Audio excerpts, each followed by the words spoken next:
Mari kita melihat Injil Matius pasal yang keempat. Nah, saya akan membacakan kepada Anda Injil Matius pasal 4 ayat 1 sampai ayat 11. Satu-satu perikop kita akan membahasnya. Pasal 4 ayat 1 sampai ayat yang ke-11 yang diberi judul pencobaan di padang gurun. Bunyinya demikian. Maka Yesus dibawa oleh Roh ke padang gurun untuk dicobai iblis. Dan setelah berpuasa 40 hari dan 40 malam, akhirnya laparlah Yesus. Lalu datanglah si pencoba itu dan berkata kepadanya, "Jika engkau anak Allah, perintahkanlah supaya batu-batu ini menjadi roti." Tetapi Yesus menjawab, "Ada tertulis, manusia hidup bukan dari roti saja, tetapi dari setiap firman yang keluar dari mulut Allah." Kemudian iblis membawanya ke kota suci dan menempatkan dia di bumbungan bait Allah. Lalu berkata kepadanya, "Jika engkau anak Allah, jatuhkanlah dirimu ke bawah. Sebab ada tertulis mengenai engkau, ia akan memerintahkan malaikat-malaikatnya, dan mereka akan menatang engkau di atas tangannya, supaya kakimu jangan terantuk kepada batu." Yesus berkata kepadanya, "Ada pula tertulis, janganlah engkau mencobai Tuhan Allahmu." Dan iblis membawanya pula ke atas gunung yang sangat tinggi, dan memperlihatkan kepadanya semua kerajaan dunia dengan kemegahannya, dan berkata kepadanya, "Semua itu akan kuberikan kepadamu, jika engkau sujud menyembah aku." Maka berkatalah Yesus kepadanya, "Enyalah, iblis, sebab ada tertulis, engkau harus menyembah Tuhan Allahmu, dan hanya kepada Dia sajalah engkau berbakti." Lalu iblis meninggalkan dia, dan lihatlah, malaikat-malaikat datang melayani Yesus. Pendengar yang kami kasihi di dalam Yesus Kristus, yang pertama-tama kita akan lihat adalah Yesus dibawa oleh Roh ke padang gurun untuk dicobai iblis. Jelas bukan iblis yang membawa Tuhan Yesus, tetapi Roh Allah yang membawa Yesus. Roh yang membawa Yesus ke padang gurun. Iblis tidak berkuasa sedikit pun atas Yesus. Bahkan iblis tidak mempunyai hak untuk membawa dia. Tetapi Allah yang maha besar dan Allah Bapa yang menghendaki agar sebelum Yesus Kristus yang telah menjadi manusia, Allah pribadi kedua yang telah menjadi manusia, sebelum memulai pelayanannya, ia diuji, ia dicobai, supaya ada satu kemenangan. Sebab Adam dan Hawa, Adam manusia pertama yang diciptakan, tidak lulus pencobaan. Dan sekarang Yesus Kristus adalah manusia yang selanjutnya, manusia yang diutus oleh Allah untuk menanggulangi persoalan yang ditimbulkan oleh Adam, yaitu kejatuhan manusia ke dalam dosa, untuk memperlihatkan bahwa Yesus Kristus adalah manusia yang bisa lulus dari pencobaan. Maka Roh membawa Yesus ke padang gurun. Nah, pendengar yang saya kasih dalam Yesus Kristus, bagaimanakah mungkin Yesus Kristus menjadi juru selamat jikalau ia tidak lulus dalam pencobaan? Oleh sebab itu, pendengar sekalian, Roh membawanya ke padang gurun untuk dicobai, supaya ternyata kepada umum, kepada semua pihak, bahwa ia adalah manusia Yesus Kristus, andalan Allah dalam menyelesaikan urusan dosa manusia. Dia patut dan dia mampu, dan dia berhak, dan dia bisa menjadi sang juru selamat. Nah, Roh membawa Yesus ke padang gurun, dicobai iblis. Selama 40 hari 40 malam Yesus Kristus tidak makan. Tetapi kita bisa menafsirkan bahwa dia minum. Mengapa? Karena di ayat yang kedua dikatakan, setelah berpuasa 40 hari dan 40 malam, akhirnya laparlah Yesus. Tidak dikatakan akhirnya lapar dan hauslah Yesus. Tidak, tetapi hanya berkata akhirnya laparlah Yesus. Dengan demikian maka dapat kita simpulkan bahwa di dalam berpuasa Tuhan Yesus minum, hanya tidak makan.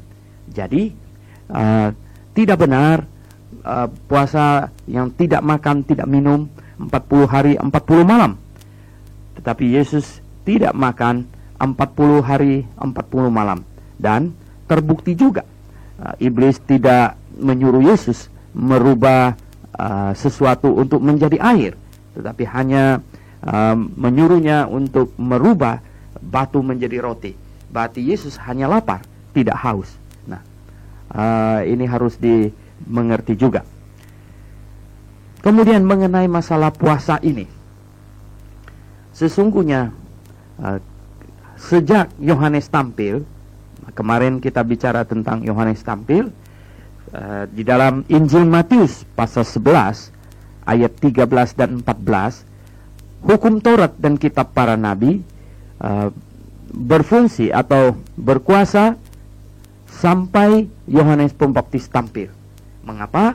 Karena sejak Yohanes Pembaptis tampil, dia telah menunjuk kepada Sang Mesias, yaitu hakikat dari semua ibadah simbolik di Perjanjian Lama. Nah, sejak itu maka Yesus yang datang adalah Sang Juru Selamat. Dia adalah hakikat dari semua ibadah simbolik di Perjanjian Lama. Setelah kedatangannya, semua ibadah simbolik, sekali lagi ibadah. Jadi sesuatu yang di Perjanjian Lama yang bersangkut paut dengan moral, pengajaran moral, itu bersifat kekal. Dan sesuatu yang bersifat sejarah, ya itu adalah sesuatu yang sudah tercatat. Tetapi di dalam kitab Perjanjian Lama ada banyak yang bersangkut paut dengan ibadah simbolik. Karena sifat dari ibadah simbolik itu adalah menunjuk kepada yang disimbolkannya. Oleh sebab itu ketika yang disimbolkannya tiba, maka selesailah manfaat ibadah simbolik itu. Itulah sebabnya hari ini kita tidak lagi mengorbankan domba di depan gereja kita, bikin mezbah mungkin untuk korban domba dan lain sebagainya, kambing. Kita tidak mengadakan upacara korban domba atau kambing lagi, karena anak domba Allah sudah datang dan dia telah dikorbankan di atas kayu salib untuk kita semua. Jadi pendengar yang saya kasih dalam Tuhan Yesus Kristus, maka kita tidak melakukan lagi ibadah simbolik Perjanjian Lama. Oleh sebab itu jugalah maka kita tidak mengikuti lagi larangan-larangan yang bersifat simbolik, seperti tidak boleh makan daging babi. Nah, kita tidak mengikuti itu lagi. Mengapa? Karena tidak boleh makan daging babi itu adalah perintah simbolik. Babi dipakai, dan babi dan binatang-binatang yang berkuku belah yang tidak memamah biak itu disimbolkan sebagai najis dan dilarang makan. Nah, oleh sebab itu waktu itu mereka tidak memakannya. Tetapi sekarang setelah masa ibadah simbolik selesai, ya kita makan daging babi. Nah, karena sekarang berlaku ibadah hakikat. Tuhan Yesus berkata, tidak ada sesuatu yang masuk ke dalam mulut kita yang dapat menajiskan kita, melainkan hanya yang keluar dari mulut kita, itulah yang menajiskan orang lain. Nah, menajiskan kita juga. Jadi pendengar sekalian, saya ingin menjelaskan kepada Anda bahwa sejak Yohanes Pembaptis tampil dan menunjuk kepada Yesus Kristus, maka berakhirlah seluruh rangkaian ibadah simbolik Perjanjian Lama. dan kita masuk ke dalam ibadah hakikat. Yesus Kristus berkata, saatnya akan tiba dan sudah tiba sekarang. Penyembah-penyembah Allah yang benar akan menyembah di dalam roh dan kebenaran. Nah, yang menyembah Allah di dalam roh dan kebenaran adalah menyembah dengan hati, bukan lagi menyembah dengan badan. Adalah beribadah secara hakikat, bukan lagi beribadah secara simbolik. Oleh sebab itu, pendengar yang saya kasih dalam Tuhan Yesus Kristus, ibadah hakikat tidak lagi ada ketergantungannya terhadap waktu, tidak lagi tergantung kepada tempat, tidak lagi tergantung kepada cara atau postur tubuh kita. Jadi dia terlepas dari kekangan waktu, terlepas dari kekangan tempat, terlepas dari kekangan prosedur, cara, ini, itu, dan lain sebagainya. Karena kita menyembah dengan hati. Jadi di dalam masa ibadah hakikat ini, ibadah sesungguhnya dilakukan dengan hati dan dilakukan setiap saat. Nah, itulah sebabnya kita tidak memiliki hari khusus untuk berbakti kepada Tuhan. Misalnya hari Sabat, tidak. Karena hari Sabat itu adalah salah satu item dari ibadah simbolik, yaitu waktu harus ditetapkan dan tidak boleh berbeda, dan barang siapa yang melanggar waktu itu sama dengan tidak menghormati Allah. Dan Yesus Kristus ketika dia datang, dia menyatakan bahwa hari Sabat, ketentuan tentang hari Sabat dirombak, dan dia sengaja berkata bahwa anak manusia adalah Tuhan atas hari Sabat. Dia berkata demikian. Dan mengenai makanan, dia berkata bahwa barang-barang yang masuk ke dalam mulut kita tidak akan menajiskan kita, karena semuanya nanti akan keluar ke toilet juga, gitu. Oleh sebab itu tidak ada makanan yang menajiskan kita. Jadi Anda lihat Tuhan Yesus merombak masalah waktu ibadah, Tuhan Yesus merombak masalah simbolik makanan, dan sebenarnya masalah doa puasa ini yang banyak terjadi atau yang banyak dilaksanakan oleh sebagian orang Kristen karena ketidakmengertian mereka terhadap masalah ini. Di dalam Perjanjian Lama, doa itu ibadah doa. Di dalam zaman Perjanjian Baru, doa itu murni komunikasi kita dengan Allah. Dan di dalam Perjanjian Lama, puasa itu ibadah. Di dalam Perjanjian Baru, puasa itu adalah sebuah bentuk ekspresi bahwa kita menghadapi sesuatu yang jauh lebih utama dari makan. Atau ada sesuatu yang kita hadapi, yang kita anggap, yang kita perhatikan, yang kita sikapi lebih dari makan. Nah, tidak salah berpuasa, saudara sekalian, tetapi untuk apa kita berpuasa? Jikalau seseorang berpuasa hanya dengan tujuan, misalnya hari Minggu mau khotbah, terus hari Sabtu doa puasa 1 hari supaya besok khotbahnya kuasanya lebih hebat, begitu. Itu mistik sebenarnya, ya. Itu ada unsur mistik di dalamnya. Demikian itu. Tidak, saudara. Puasa tidak akan menambah kekuatan. Dia tidak akan menjadikan Anda omongannya lebih berkuasa, mukanya bersinar-sinar. Tidak, tidak demikian. Nah, pendengar yang saya kasih dalam Tuhan Yesus Kristus, Tuhan Yesus berpuasa karena dia menghadapi sesuatu yang sangat besar. Disinilah letak satu pernyataan, satu titik kehidupan manusia Yesus Kristus, yang di kedepannya dia akan menghadapi satu tugas yang sangat besar. Dan sebelum dia melaksanakan tugas itu, sebelum menjalankan misi mesianiknya, sebelum dia menjalankan misi juru selamatnya, dia akan menghadapi satu pencobaan yang sangat besar, dan dia harus terbukti lulus. Oleh sebab itulah dia berpuasa 40 hari 40 malam. Dan setelah 40 hari 40 malam, ya jelas dia lapar. Dan perlu juga pendengar catat terlebih dahulu bahwa Yesus Kristus ini dia adalah Allah yang menjadi manusia.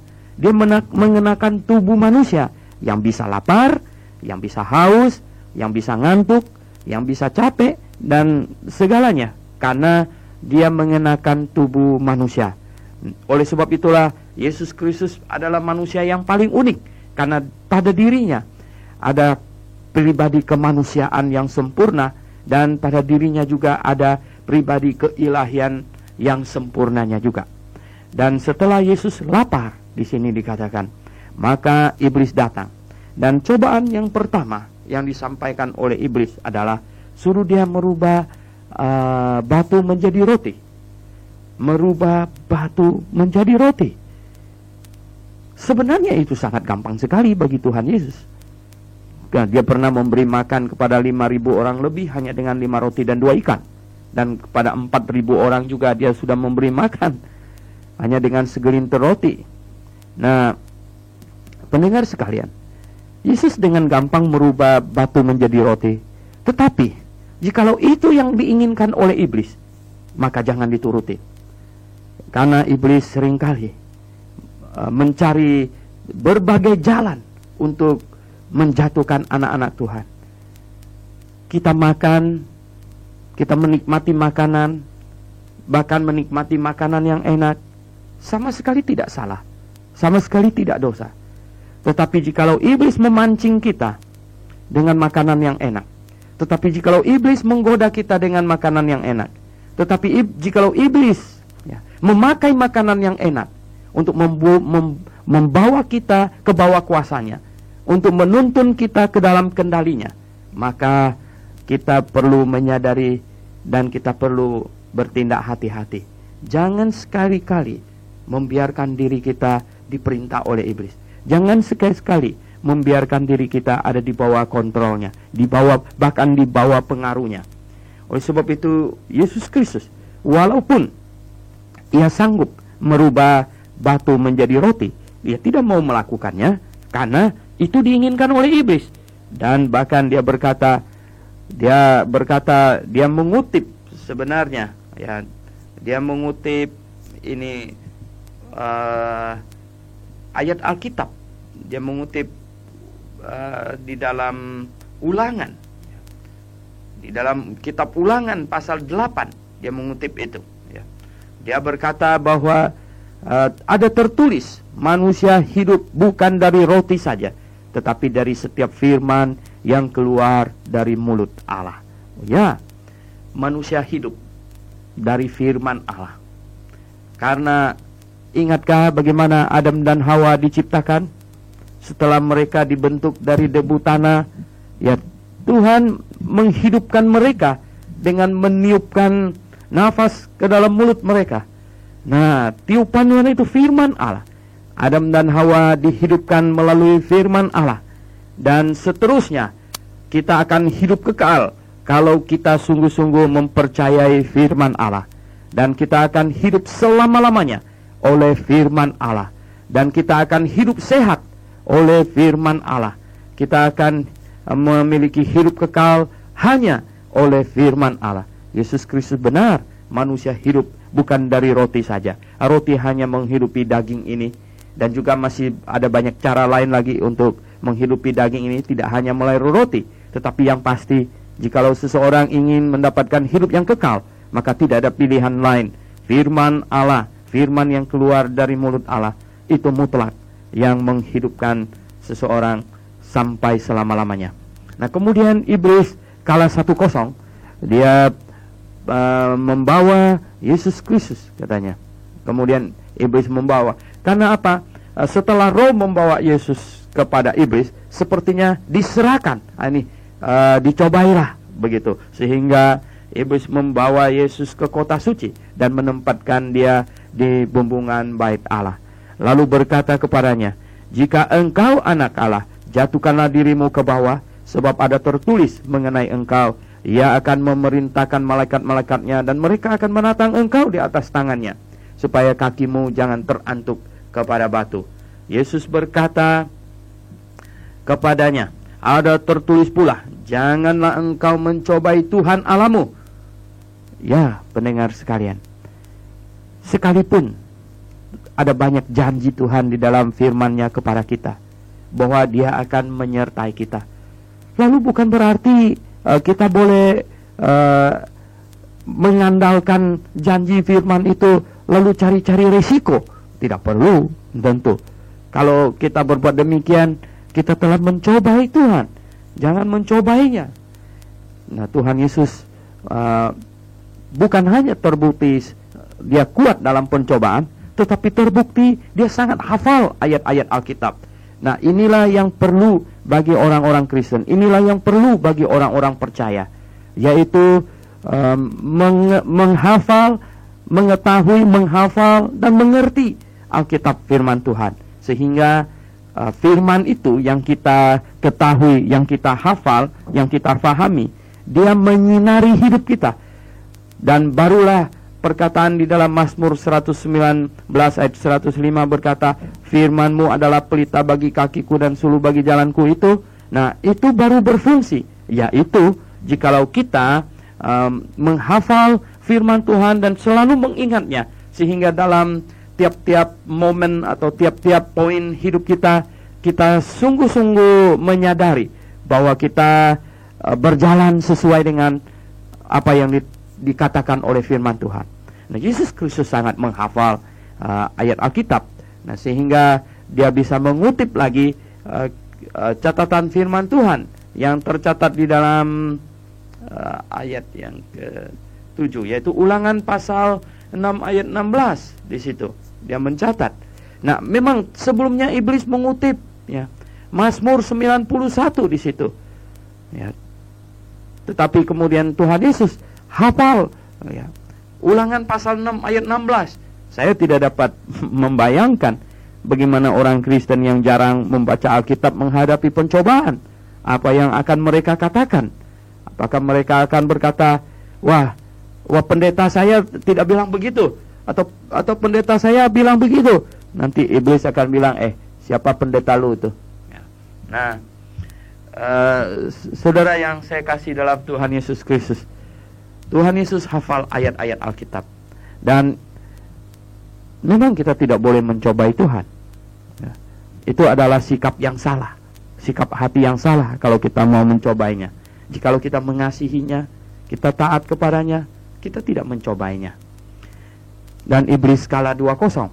Kemudian iblis membawa Yesus Kristus ke sebuah bukit yang sangat tinggi dan memperlihatkan kepadanya, katanya ini kota-kota di dunia ini, yaitu mungkin dari atas bukit yang tinggi.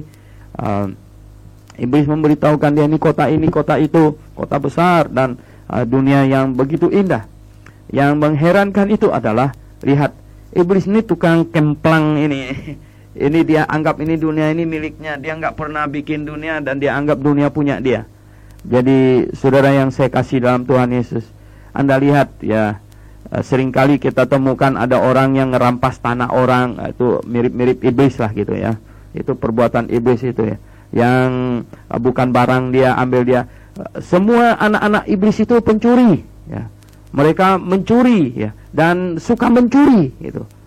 Wah, mungkin tidak perlu saya kutip lagi berita-berita di koran yang memberitakan peristiwa pencurian, karena di negara kita ini ternyata pencurinya cukup banyak gitu. Bahkan ada yang mencuri kabel telepon, sampai mencuri lampu penuntun pesawat mendarat segala macam, mencuri mercusuar di pantai segala macam. Wah, luar biasa sekali saudara. Dan di sini kita lihat iblis menganggap ini bumi ini punya dia. Malah dia berkata kepada Yesus yang sebenarnya pemilik yang sah, jikalau engkau sujud menyembah aku, katanya, semua itu akan kuberikan kepadamu jika engkau sujud menyembah aku. Nah, saudara sekalian, tetapi Yesus Kristus dengan tegas menyatakan bahwa engkau harus menyembah Tuhan Allahmu dan hanya kepada Dia sajalah engkau berbakti. Lalu iblis meninggalkan dia, dan lihatlah malaikat-malaikat datang melayani Yesus. Kita lanjutkan lagi pembahasan kita. Tuhan Yesus menghardik iblis dengan berkata, "Enyalah iblis, sebab ada tertulis," katanya, bahwa ada tertulis, engkau harus menyembah Tuhan Allahmu, dan hanya kepada Dia sajalah engkau berbakti. Oh, iblis mendengar hardikan Tuhan Yesus dan menghafalkan kepadanya hukum yang terutama dan yang pertama. Kita tidak boleh menyembah kepada Allah lain. Kita tidak boleh menyembah kepada bentuk apapun. Kita tidak boleh menyembah kepada pribadi manapun juga. Maka inilah pelanggaran iblis yang paling utama dan paling fatal. Karena pendengar sekalian, Allah tidak menciptakan iblis, tetapi Allah menciptakan malaikat dan manusia. Dua makhluk yang Dia beri akal budi dan yang diberinya kehendak bebas, agar dapat kehendak bebas, agar dapat memilih mana yang mereka kehendaki. Nah, manusia yang diberi akal budi, diberi kehendak bebas ini diberikan kebebasan untuk memilih, memihak kepada Allah atau memihak kepada dirinya sendiri. Dan malaikat sebagian, ada sepertiga, mengikuti pemimpinnya yang di dalam Yesaya 14 itu disebut itu putra fajar, ya, bintang timur. Nah, dalam bahasa Latinnya disebut Lucifer. Mengikuti dia, mereka menentang Allah. Mereka tidak mau menyembah Allah. Mereka bahkan ingin menghancurkan Allah, karena Lucifer ingin menjadi yang terhebat. Sebenarnya dia sudah diciptakan sebagai malaikat yang sangat hebat, tetapi dia tidak puas dengan itu. Dia tidak puas kalau di atas kepalanya masih ada langit.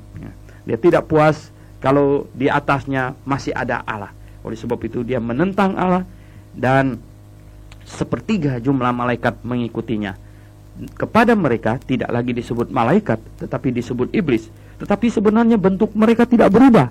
Itulah sebabnya di dalam suratnya Rasul Petrus berkata bahwa iblis itu adalah malaikat terang. Ya, jangan sampai kita tertipu. Saya kadang-kadang merasa kasihan dengan teman kita yang berkata bahwa dia lihat Tuhan, katanya. Saya tanya, bagaimana kamu lihat Tuhan itu? Apa yang kamu lihat? Dia bilang dia lihat terang, katanya. Wah, terang itu bukan, jangan pastikan bahwa terang itu Tuhan. Ya, sebab apa? Sebab Lucifer itu terang. Anda tahu bahasa Latin kata Lucy itu artinya terang, dan Lucifer itu artinya yang memancarkan terang. Jadi saudara yang dikasihi Tuhan, maka kita lihat ketika Tuhan Yesus menunjuk dosa iblis yang paling utama, dia tidak tahan, dia lari, ya, dia segera meninggalkan Yesus Kristus. Dan malaikat yang memang sudah geram mungkin dari awalnya sudah ingin terlibat begitu, tetapi karena mereka tidak diperbolehkan untuk terlibat, karena Allah Bapa sangat ingin supaya manusia Yesus yang direncanakan untuk menanggung dosa seluruh umat manusia yang diakibatkan oleh Adam bisa lulus dari pencobaan ini, dan ternyata lulus. Oh, tentu malaikat bersuka cita. Malaikat yang baik semuanya, yang masih patuh kepada Allah, bersuka cita, dan mereka datang langsung melayani Yesus, Allah yang untuk seketika lamanya menjadi manusia, karena ada misi khusus untuk menanggung dosa manusia di atas kayu salib. Nah, pendengar yang saya kasih dalam Tuhan Yesus Kristus, kemenangan Yesus Kristus atas pencobaan adalah sebuah catatan penting, adalah sesuatu yang sangat utama. Itulah sebabnya Matius mencatatkan ini di bagian sesudah Yesus Kristus dibaptis, sesudah ada pernyataan Allah Bapa dari sorga, inilah anak yang kukasihi, kepadanyalah aku berkenan. Nah, selanjutnya Matius mencatat, ya, dari ayat 12 sampai 17. Dari ayat 12 sampai 17 Matius mencatat, tetapi waktu Yesus mendengar bahwa Yohanes telah ditangkap, menyingkirlah ia ke Galilea. Ia meninggalkan Nazaret dan diam di Kapernaum, di tepi danau, di daerah Zebulon dan Naftali, supaya genaplah firman yang disampaikan oleh Nabi Yesaya. tanah Zebulun dan tanah Naftali, jalan ke laut, daerah seberang sungai Yordan, Galilea, wilayah bangsa-bangsa lain. Bangsa yang diam dalam kegelapan telah melihat terang yang besar, dan bagi mereka yang diam di negeri yang dinaungi maut telah terbit terang. Sejak waktu itulah Yesus memberitakan, bertobatlah sebab kerajaan sorga sudah dekat. Pendengar yang kami kasihi di dalam Yesus Kristus, mendengar bahwa Yohanes telah ditangkap, Yesus Kristus tahu bahwa keadaan di mana dia dengan terang-terangan menyatakan diri sebagai Mesias dan akan berakhir dengan ditangkapnya juga dia dan disalibkan, itu segera akan terlaksana. Jadi pendengar yang kami kasih dalam Yesus Kristus, dengan ditangkapnya Yohanes Pembaptis, itu menunjukkan bahwa utusan dari Allah yang untuk membuka jalan bagi Mesias telah ditangkap. Jadi utusan dari kerajaan sorga telah dipermalukan, telah ditangkap dan dibunuh oleh manusia-manusia di dunia ini, yang sesungguhnya sebenarnya Allah ingin supaya manusia bisa diselamatkan, supaya ada satu perdamaian antara manusia dengan Allah. Karena ketika Adam dan Hawa memutuskan untuk memakan buah yang ditawarkan oleh iblis itu, Adam dan Hawa sesungguhnya telah mengumumkan satu sikap bahwa mereka tidak senang kepada Allah, bahwa mereka lebih percaya kepada iblis, bahwa mereka sungguh mencurigai Allah yang melarang mereka memakan buah tersebut. Mereka percaya pada hasutan iblis bahwa jikalau mereka memakan buah itu, mereka akan seperti Allah. Jadi Allah dicurigai telah bermaksud kurang baik. Jadi pendengar yang saya kasih dalam Yesus Kristus, jadi Anda bisa tahu bahwa apa tujuannya, mengapa Allah membiarkan Adam dan Hawa memakan buah itu. Mengapa ketika mereka hendak memakannya Tuhan tidak berkata shh, gitu, ditegur begitu. Oh, tidak ya. Karena jikalau Allah berbuat demikian, ya, maka Adam dan Hawa akan semakin percaya lagi kepada hasutan iblis. Karena jikalau demikian, maka Adam dan Hawa akan percaya bahwa benarlah yang dikatakan oleh iblis itu, yaitu bahwa jikalau mereka makan buah itu, maka mereka akan menjadi seperti Allah. Jadi Allah takut mereka seperti dia, maka melarang mereka memakannya. Oleh sebab itulah maka dibiarkan makan. Dan setelah makan, Adam dan Hawa telah menyesal. Dan satu-satunya cara untuk menyelamatkan manusia adalah dengan cara dihukumkan. Jadi dosa manusia itu hanya dapat diselesaikan dengan dihukumkan. Dan berarti manusia akan menerima penghukuman. Jadi pendengar yang kami kasih di dalam Yesus Kristus, dengan dijanjikannya Sang Juru Selamat yang akan datang untuk menanggung dosa seisi dunia, ini adalah menunjukkan kasih Allah yang sungguh teramat-amat besar sekali. Manusia sudah menentangnya dan sudah jatuh ke dalam dosa, dan tidak ada cara untuk menyelesaikan masalah dosa manusia selain dosa itu dijatuhi hukuman. Dan Allah akan mengutus Yesus Kristus, pribadi kedua dari pribadi ilahi yang adalah Tritunggal itu, yang akan datang untuk dihukumkan menanggung dosa manusia. Jadi kedatangan Yesus Kristus ke dalam dunia ini adalah untuk membuat manusia bisa kembali kepada Allah, membuat manusia menjadi manusia yang kudus kembali, dan sehingga manusia dosanya terselesaikan dan dia bisa kembali kepada Allah dan bisa damai kembali dengan Allah. Karena manusia yang berdosa tidak mungkin menghampiri Allah yang Maha Kudus. Oleh sebab itu dosanya harus diselesaikan dan dosa hanya dapat diselesaikan dengan penghukuman. Pendengar yang kami kasih dalam Yesus Kristus, itulah sebabnya Allah mengutus Yohanes sebagai forerunner, sebagai pembuka jalan. Yohanes sebagai pembuka jalan, sebagai orang yang datang lebih dahulu untuk mengumumkan kedatangan Raja segala raja. Jadi jikalau utusan sang raja telah ditangkap dan dibunuh, maka ini menunjukkan sikap penolakan terhadap misi sang raja itu. Dan mendengar itu, Tuhan Yesus katanya menyingkir ke Galilea. Ia meninggalkan Nazaret dan diam di Kapernaum. Jadi Tuhan Yesus pindah dari Nazaret ke Kapernaum di tepi danau. Dan tindakan ini bukan kebetulan, itu juga untuk menggenapi apa yang telah dinubuatkan oleh Nabi Yesaya, yang bunyinya tanah Jebulon dan tanah Naftali. Jadi Kapernaum itu adalah tanah Jebulon Naftali, jalan ke laut, daerah seberang Sungai Yordan, Galilea, wilayah bangsa-bangsa lain katanya. Bangsa yang diam dalam kegelapan telah melihat terang yang besar, dan bagi mereka yang diam di negeri yang dinaungi maut, negeri yang dinaungi maut, telah terbit terang. Nah, pendengar yang saya kasih dalam Yesus Kristus, satu lagi nubuatan Nabi Yesaya digenapi. Injil Matius ditulis untuk orang Yahudi, dan orang Yahudi sangat memperhatikan nubuatan dari para nabi-nabi perjanjian lama tentang Sang Mesias.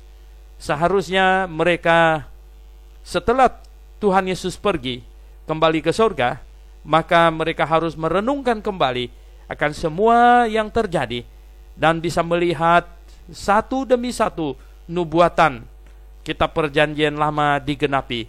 Dan Matius sengaja mengutip banyak nubuatan kitab perjanjian lama untuk digenapi atau yang digenapi oleh Tuhan Yesus. Ayat 17 berkata, sejak waktu itulah Yesus memberitakan, bertobatlah sebab kerajaan sorga sudah dekat. Nah, Yohanes mengkhotbahkan topik khotbah yang sama, dan Tuhan Yesus sekarang mengkhotbahkan topik yang khotbah yang sama juga, yaitu bertobatlah sebab kerajaan sorga sudah dekat. Namun banyak gereja masa kini tidak berani mengkhotbahkan topik ini, tidak berani menyerukan pertobatan. Dan banyak gereja zaman sekarang ini mereka menyerukan berkat, Mereka sekarang mengkhotbahkan Injil sosial. Mereka mengkhotbahkan sukses teologi, berkata bahwa percaya Yesus akan jadi konglomerat, akan dapat berkat. Dan akhirnya mereka menarik orang-orang yang haus akan berkat materi. Mereka menarik orang-orang yang mencari-cari materi. Dan orang demikian tentu bukan orang yang sungguh-sungguh bertobat. Mereka adalah orang yang memperlakukan Tuhan Yesus dengan sikap yang sama terhadap dewa gunung kawi mereka. Jadi pendengar yang kami kasih dalam Yesus Kristus, nah kita lihat Tuhan Yesus mengkhotbahkan topik khotbah yang sama dengan Yohanes Pembaptis, yaitu bertobatlah sebab kerajaan sorga sudah dekat. Nah pendengar sekalian, mari kita lihat ayat 18 hingga ayat yang ke-22. Dan ketika Yesus sedang berjalan menyusur danau Galilea, ia melihat dua orang bersaudara, yaitu Simon yang disebut Petrus dan Andreas saudaranya. Mereka sedang menebarkan jala di danau sebab mereka penjala ikan. Yesus berkata kepada mereka, mari ikutlah aku dan kamu akan kujadikan penjala manusia. Lalu mereka pun segera meninggalkan jalannya dan mengikuti dia. Dan setelah Yesus pergi dari sana, dilihatnya pula dua orang bersaudara, yaitu Yakobus anak Zebedeus dan Yohanes saudaranya, bersama-sama ayah mereka Zebedeus sedang membereskan jala di dalam perahu. Yesus memanggil mereka dan mereka segera meninggalkan perahu serta ayahnya lalu mengikut dia. Pendengar yang saya kasih dalam Yesus Kristus, ini adalah catatan tentang dipanggilnya rasul-rasul yang awal, yaitu Simon Petrus bersama saudaranya Andreas dan Yakobus bersama saudaranya Yohanes.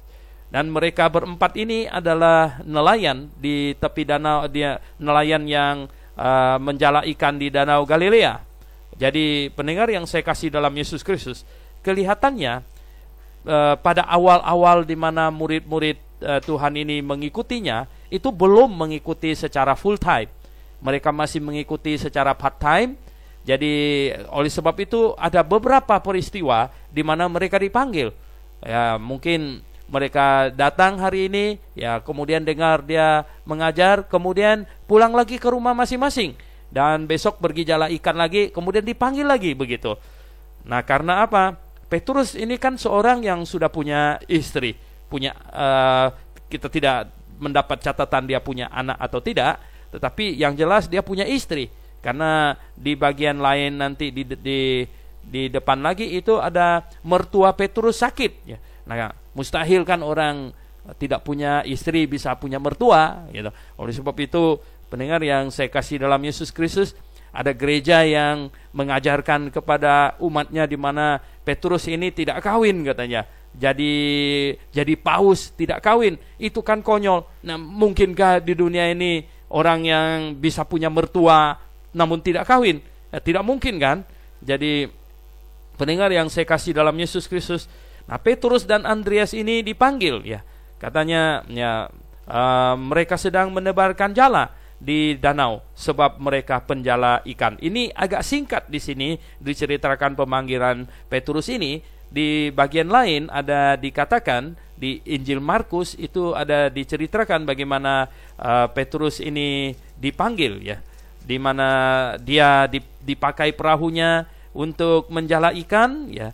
Dipakai perahunya untuk menjala ikan. Kemudian ya Tuhan Yesus berkata, tebarkanlah jala di samping perahu. Kemudian dia menebarkan jala dan mendapat ikan yang banyak sekali, ya. Ketika menang banyak sekali, kemudian ya Tuhan Yesus bilang kepada dia supaya dia mengikuti Tuhan, ya, mengikuti Tuhan. Di Lukas pasal 5 ya ayat 1 sampai 11, di situ ada catatan lagi mengenai bagaimana Petrus, ya, perahunya dipinjam. Nah, ketika Petrus melihat ikan yang begitu banyak ditangkapnya dapat, dan dia berkata, Tuhan pergilah daripadaku karena aku ini seorang berdosa, ya. Kemudian tetapi Tuhan malah berkata kepadanya begini, jangan takut, mulai dari sekarang engkau akan menjala manusia. Nah, kamu baru dapat ikan saja kamu sudah begitu, tapi jangan takut, kamu akan menjadi penjala manusia. Nah, penjala ikan kan ikan harganya murah, ya. Ikan nelayan dari segala zaman, segala abad itu biasanya hidupnya susah. Mengapa? Karena ikannya murah. Jadi Tuhan mau sekarang Petrus bukan menjala ikan, tapi jala manusia. Nah, akhirnya Petrus menjadi pemberita Injil, ya, menjadi penjala manusia. Jadi pendengar yang kami kasih dalam Yesus Kristus, kita lihat, ya, akhirnya Petrus dan Andreas menjadi rasul, ya, dipanggil Tuhan Yesus, mengikuti dia. Dan juga dua bersaudara yang lain, Yakobus dan Yohanes, dua-duanya anak Zebedeus, meninggalkan ayah mereka di perahunya dan ikut Yesus. Sekali lagi saya ingin pendengar memahami bahwa pada awal-awal mereka ikut Tuhan Yesus, mereka belum ikut secara full time. Mereka masih pulang ke rumah, kemudian besok-besok datang lagi, ya, pulang lagi ke rumah. Dan kemudian ketika pelayanan Tuhan Yesus makin sibuk, ya, makin padat pelayanan, akhirnya mereka pun semakin full time. Terlebih ketika Tuhan Yesus dari Galilea berjalan ke Yudea, jadi meninggalkan wilayah Galilea, maka mereka ikut. Nah, itu sudah harus full time, ya. Mereka ikut Tuhan Yesus secara full time, dan akhirnya mereka menjadi pengiring Tuhan Yesus yang senantiasa mendampingi Tuhan Yesus. Jadi pendengar yang kami kasih dalam Yesus Kristus, kita lihat, ya, ini awal dari murid-murid yang dipanggil ini. Nah, kita lihat sekarang dari ayat 23 sampai ayat yang ke-25. Bunyinya demikian, Yesus pun berkeliling seluruh Galilea Ia mengajar dalam rumah-rumah ibadat dan memberitakan Injil kerajaan Allah serta melenyapkan segala penyakit dan kelemahan di antara bangsa itu. Maka tersiarlah berita tentang dia di seluruh Syria, dan dibawalah kepadanya semua orang yang buruk keadaannya, yang menderita berbagai penyakit dan sengsara, yang kerasukan, yang sakit ayan, dan yang lumpuh. Lalu Yesus menyembuhkan mereka. Maka orang banyak berbondong-bondong mengikuti dia. Mereka datang dari Galilea dan dari Dekapolis, dari Yerusalem dan dari Yudea dan dari seberang Yordan. Jadi pendengar yang kami kasih dalam Yesus Kristus, di sini Matius mencatat secara singkat bahwa Yesus kemudian dia melayani berkeliling seluruh Galilea dan mengajar di rumah-rumah ibadat.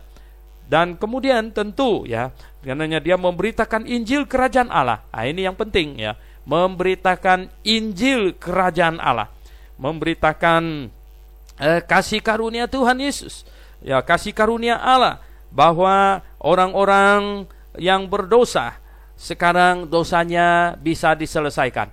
Dosa tidak dapat diselesaikan dengan amal, ibadah, ritual, dan oleh semua perbuatan atau satu merit ya, satu sesuatu kebaikan yang dilakukan oleh manusia. Tidak, dosa tidak dapat dihapuskan dengan itu. Dosa selesai kalau dosa itu dijatuhi hukuman, baru selesai. Nah, pendengar yang kami kasih dalam Yesus Kristus, karena dosa hanya dapat diselesaikan melalui penghukuman, ya, maka Allah segera berjanji untuk kirim juru selamat. Dan cara juru selamat ini menyelamatkan manusia adalah dengan cara dihukumkan menggantikan manusia. Sebelum sang juru selamat tiba, Allah suruh manusia melakukan ibadah simbolik yang menggambarkannya, yaitu ambil domba, taruh di atas mezbah sambil mengaku salah, kemudian domba itu disembelih. Nah, ini adalah tanda bahwa dosa hanya dapat diselesaikan dengan penghukuman, yaitu hukuman mati, dan Yesus Kristus akan menanggung hukuman itu. Sebelum dia datang, domba ini menggambarkannya. Nah, kita sudah lihat pada waktu di pasal 3, Yohanes Pembaptis menunjuk kepada Yesus Kristus, dan dia adalah anak domba Allah. Jadi Yesus Kristus memberitakan Injil. Injil itu apa? Injil itu artinya kabar baik. Memberitakan kabar baik kerajaan Allah. Kabar baik kerajaan Allah itu apa? Yaitu bahwa manusia berdosa sekarang ada jalan keluarnya. Jalan keluarnya apa? Yaitu dosanya bisa diselesaikan. Dosanya diselesaikan dengan apa? Dengan dihukumkan. Nah, siapa yang dihukumkan? Yesus Kristus yang dihukumkan di atas kayu salib. Yesus Kristus yang dihukumkan. Dan ini Injil ya, kabar baik dari Allah. Dosa manusia akan diselesaikan. Jadi pendengar yang saya kasih dalam Yesus Kristus, kedatangan Mesias adalah untuk menyelesaikan dosa manusia. Jadi Yesus Kristus memberitakan Injil, menyatakan kedatangannya sebagai Mesias ya. Dan katanya dia datang membawa kabar baik. Kabar baik apa? Dia melenyapkan segala sakit penyakit. Di dalam Yesaya pasal 35 ayat 5 dan 6 dinubuatkan bahwa jikalau Mesias datang, maka dia akan mengadakan mujizat. Dan Mesias datang, maka orang lumpuh akan berjalan ya, orang timpang akan melompat, orang buta akan melihat, orang tuli akan mendengar. Dan itulah sebabnya Tuhan Yesus dia melaksanakan semua itu ya. Dan kita tidak boleh menginginkan kuasa itu. Jangan sampai ada hamba Tuhan yang berharap-harap, wah kalau saya diberi kuasa supaya saya bisa sembuhkan orang sakit, orang buta bisa melihat dan lain sebagainya. Itu namanya menginginkan kuasa Allah. Nah, kita bisa terjebak seperti Hawa. Hawa ditanya sama iblis, bagaimana? Ya, kamu makan buah ini, kamu akan seperti Allah. Hawa jadi mau ya. Pendengar yang saya kasih dalam Yesus Kristus, saya tidak punya keinginan sedikit pun untuk memiliki kuasa Allah, untuk bisa sembuhkan orang, untuk bisa bikin mujizat. Enggak. Jangan ya, jangan. Saya ingin hidup seperti Yesus, menginginin karakternya, yaitu kerendahan hatinya, ya kesabarannya di dalam melayani, ya kesucian hidupnya. Itulah yang boleh kita ingini. Jadi pendengar yang saya kasih dalam Yesus Kristus, kita lihat katanya, Karena Tuhan Yesus melakukan mujizat. Jadi Tuhan Yesus melakukan mujizat itu sebenarnya untuk apa? Untuk membuktikan bahwa dia adalah Mesias. Karena ada nubuatan bahwa Mesias datang akan melaksanakan mujizat. Jadi Yesus Kristus melakukan mujizat itu adalah untuk membuktikan bahwa dia sungguh-sungguh adalah Mesias gitu. Jadi pendengar yang saya kasih dalam Yesus Kristus, kita lihat di sini. Nah, untuk pembuktian itu, maka banyak orang datang, ya tersiar berita tentang dia di seluruh Syria katanya. Dibawalah kepadanya semua orang yang buruk keadaannya.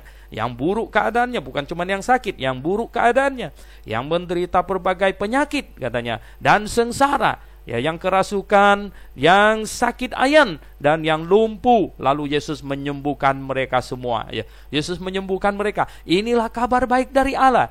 Mesias datang, dia akan menyembuhkan orang sakit, baik jasmani maupun rohani. Jadi Mesias datang, memang ya dia akan menyembuhkan orang, baik jasmani maupun rohani. Nah, sesungguhnya pendengar yang saya kasih dalam Yesus Kristus, jikalau semua manusia pada waktu itu menyambut Mesias, menyambut Yesus Kristus, tidak menolaknya, maka kedatangannya yang pertama itu akan diikuti dengan masa tribulation 7 tahun, kemudian akan masuk dalam kerajaan 1000 tahun, maka semua manusia akan diubah, dan berarti tidak ada sakit penyakit lagi. Ya, sejak kedatangan Yesus Kristus sesungguhnya tidak akan ada sakit penyakit lagi. Tetapi dengar baik-baik, tetapi ya karena manusia menolak kedatangan Yesus Kristus, ya karena manusia waktu itu orang-orang Yahudi tidak menerima kedatangannya, tidak menerima dia sebagai juru selamat, maka kedatangannya yang pertama itu hanya menyembuhkan kesembuhan jasmani saja, hanya menyembuhkan jasmani saja.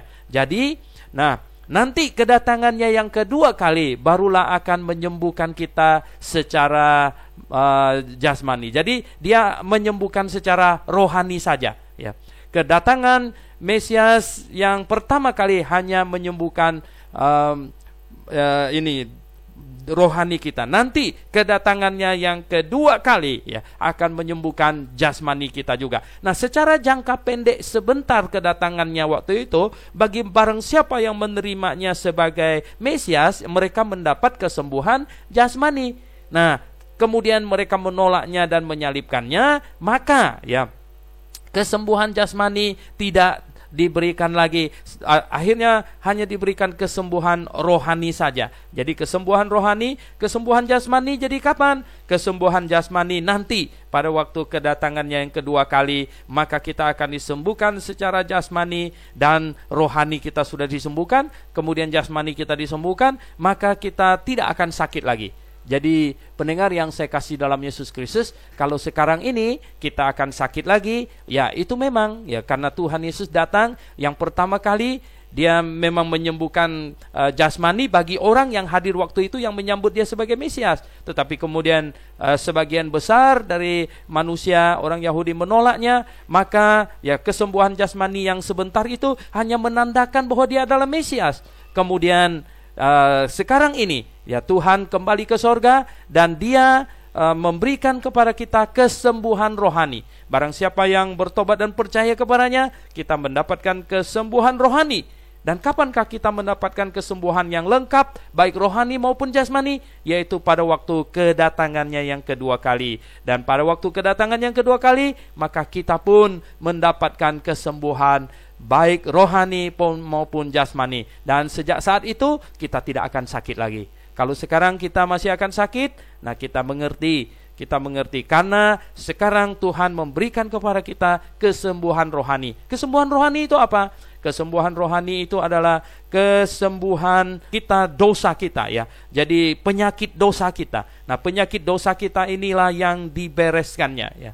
Penyakit dosa kita diselesaikannya. Sejak penyakit dosa kita diselesaikan, maka kita sekarang menjadi orang kudus. Kita tidak berdosa lagi karena semua telah ditanggung oleh Yesus Kristus di atas kayu salib. Jadi kita mendapatkan kesembuhan rohani. Kesembuhan jasmani, nanti kedatangan Tuhan Yesus yang kedua kali kita akan mendapatkan kesembuhan jasmani. Oke, pendengar yang saya kasih dalam Yesus Kristus, pembahasan kita tentang Injil Matius pasal 4 sampai di sini. Tuhan kiranya memberkati, Tuhan kiranya menolong Anda memahaminya, dan biarlah firman Tuhan berbuah lebat di dalam hidup Anda.